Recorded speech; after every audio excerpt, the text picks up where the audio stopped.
In this video, we're going to look at using a pencil to graphite the meeting surfaces in the clock, which is the pallets here, as we see on the tooth of the escape wheel on both sides, and also the main gears driving the pinions.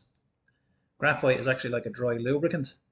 If you were to use oil, dust and dirt would stick to the surfaces and bind up the clock. So what we use is a pencil.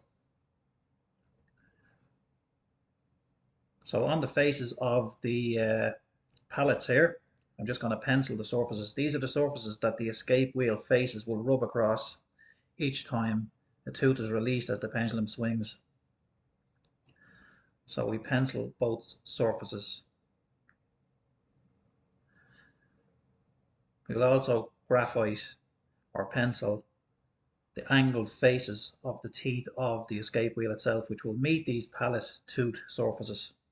And this greatly reduces the friction in the clock on the moving parts.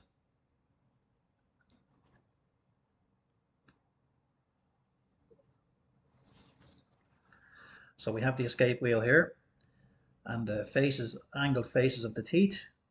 There's 30 teeth on this escape wheel. We will graphite them all. And again, as I say, it greatly reduces the friction of the clock as it's running.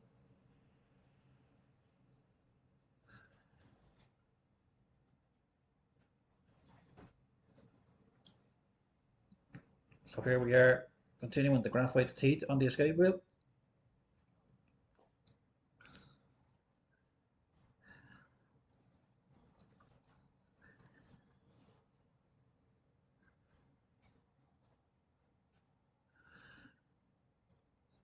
Now this is the second wheel and we are graphiting the sides of the pinion that the center wheel will drive. You would have to actually look at the clock and figure out which side of the teeth are the drive side and the receiving side. This is the receiving side on the pinion, but you can actually tell from the side I'm doing anyway without doing too much thinking about it. But only one side needs to be done. There's no point in doing the other side because the side I'm doing here gets driven. This wheel I have in my hand turns anti-clockwise, and that's the front of it where the pinion is, so you'd imagine that's the side that's getting driven by the center wheel. As you can see here, that's the pencil is showing where the center wheel will drive the sides of the pinion teeth, because the center wheel will be turning clockwise. So the corresponding teeth on the center wheel will also be graphited. And as I said, this greatly reduces the friction on the clock. More so even on a clock that's laser cut, because when a laser is cutting, there are tiny minute steps in the wood if you look at it because of the way the stepper motors work. They're very, very small, almost microscopic, but they do introduce a friction in the gears when the clock is running. But I have built clocks with scroll saws and it still greatly reduces the friction on the gears by using the pencil on the surfaces of the teeth that meet each other.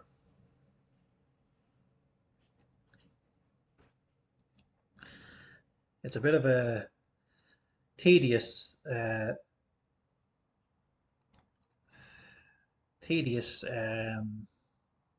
task because of the amount of teeth. The pinions only have 8 teeth, but on this particular clock the two main gears have 62 teeth each, so there's a bit of a job in graphiting them all. It starts to become tedious after a few minutes, but definitely well worth it.